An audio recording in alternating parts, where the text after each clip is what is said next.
प्रलंब म्हणजे काय? फसवणूक. फसवणूक चालत नाही महाराज भक्तीमध्ये.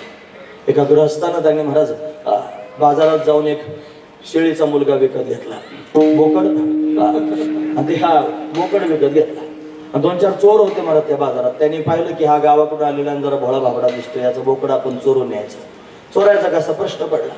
ते चार चौकात बसले, उभे राहिले. मला ते लक्षात घेतलं. त्याची चौकशी केली, कोणत्या गावाहून आला, आता हा कोणत्या दिशेला जाणार आहे. मग 4 चौक रस्त्यात पडत होते. पहिल्या चौकात एक थांबला, दुसऱ्या चौकात, तिसऱ्या, चौथ्या चौकात 4 जण थांबले.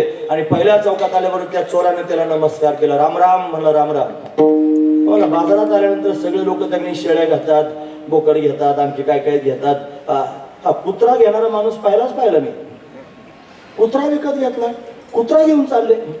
तो आश्चर्याने बघायला लागला. तो म्हणला, माझ्या हातात तर हा बोकड आहे आणि हा कुत्रा कसं काय म्हणते. कदाचित त्याच्या डोक्यात काही फरक असला पाहिजे, त्याच्यामुळे हा बोकडाला कुत्रा म्हणतो. चल घेतला म्हणले, चल जाऊ दे.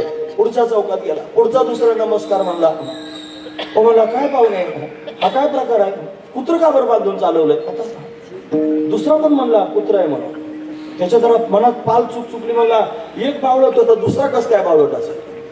बरं, दोघांनी एकच कस काय दिसायला लागलं. तो त्याला पण कुत्रा दिसला, याला पण कुत्रा दिसला.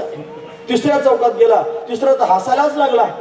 तुम्हाला का असतोस मला, बावळट, अरे कुत्र कुठे बांधून चालवलं. अरे मग याच्या मनातच पक्का भाव निर्माण व्हायला लागला. मला कुत्रच आहे काय की परत बघायला लागलं त्या बोकडाकडे.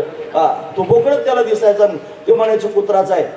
त्याला वाटलं हा पण बावळट आहे. पुढच्या चौकात गेला आणि पुढच्याने तर फार वेगळाच पवित्रा धारण केला. ए मूर्खा, अरे त्या कुत्र्याचं काही जीव आहे का नाही, बांधून त्याला त्यांनी चालवलंस. असं म्हणल्यानंतर तर मग कुत्र्याकडे पाहतो, बोकडाकडे पाहायला लागला. आता त्याला पण कुत्रा दिसायला लागला. एवढं त्याची बुद्धी फिरवली महाराज की पहिला कुत्रा म्हणला, दुसरा कुत्रा म्हणला, तिसरा कुत्रा म्हणला, चौथा कुत्रा म्हणला. यालाच कुत्रा दिसायला लागला. ते कुत्रा त्या बोकडाकडे पाहायचं पण त्याला कुत्राच दिसायचं. त्याने काय केलं माहिती, थोडा पुढे गेला आणि सगळी नजर लोकांची चोरून त्याने तो बोकड सोडून दिला महाराज. हे 4 टप्पूनच होते. म्हणजे त्याच्या बुद्धीचा भेद करून अशा पद्धतीने तो बोकड चोरून, याला विप्रलंब म्हणतात.